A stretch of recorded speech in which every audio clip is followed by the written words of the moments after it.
করোনার প্রকোপে বিভিন্ন দেশের নানা বিধিনিষেধের কারণে জনশক্তি রপ্তানি কার্যত বন্ধ। মধ্যপ্রাচ্যের সৌদি শ্রমবাজার উন্মুক্ত থাকলেও দেশটিতে যেতে হোটেলে কোয়ারেন্টিনের খরচ প্রবাসীদের জন্য এখন বড় বাধা।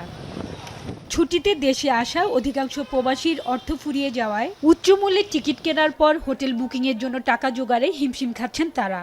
এই অবস্থায় সরকার সৌদিগামী প্রবাসীদের হোটেল বুকিংয়ের খরচ বাবদ 25,000 টাকা দেওয়ার কথা বললেও নানা জটিলতায় তা পাচ্ছেন না বেশিরভাগই। আমাদের 80 থেকে 90% লোকেরই স্মার্ট কার্ড নাই, এই জন্য টাকাটা তো অনেকে পাইবে না। আমরা ছুটিতে আসি স্বল্প সময়ে, এগুলো আমাদের করার সময় থাকে না। সরকার যদি টাকাটা এখানে যে সময় আমরা হোটেল বুকিং দিই ওই সময় যদি আমাদেরকে দিয়ে দিত সবচেয়ে বেটার হইতো। প্রবাসীদের কোয়ারেন্টিনের খরচ বাঁচাতে সরকার টিকা দেওয়ার ঘোষণা দিলেও সেখানেও জটিলতা।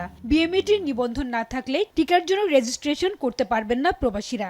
আর চীনের সিনোফার্মার টিকা সৌদি আরব সহ অন্যান্য দেশে এখনো অনুমোদন না পাওয়ায় ওই টিকায় কোনো লাভ হবে না প্রবাসীদের। চীনের টিকা আমাদের কোনো কাজে আসবে না। এটা ভ্যাকসিন যদি আমাকে দেওয়া যায় আমার টাকাটা থেকে আমরা পাচ্ছি। আমাদের অনেকের এনআইডি কার্ড নাই, আমরা চাই শুধু পাসপোর্টের উপরে নিবন্ধনটা হোক এবং আমাদের টিকা দেওয়া হোক। ভ্যাকসিনের যেই প্রক্রিয়া থাকবে আমরা মনে করি যে সেখানে আকামা অথবা ছুটির কাগজ বা পাসপোর্ট অথবা ভিসা এই অন্তত 5-7টা অপশন সেখানে রাখতে হবে। শুধুমাত্র স্মার্ট কার্ডই একটা অপশন এটা হতে পারে না।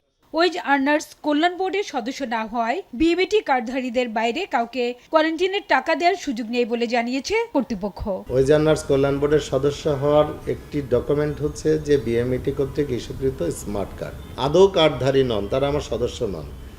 এ কারণে তাদেরকে আপাতত এই সুবিধা দেওয়ার মতো কোনো অবকাশ এখনো নেই। যে দেশের জন্য যে টিকা প্রযোজ্য সেটা যাতে আমদানি করা যায় তার জন্য আমাদের মাননীয় মন্ত্রী অনুরোধ করেছেন। আপাতত 30 জুন পর্যন্ত শুধু সৌদি প্রবাসীদের হোটেলে কোয়ারেন্টিনের জন্য টাকা দেওয়া হচ্ছে। তাই কর্মস্থলে ফেরা নিশ্চিত করতে সব প্রবাসীকে টিকার আওতায় আনার আহ্বান জানিয়েছেন খাত সংশ্লিষ্ট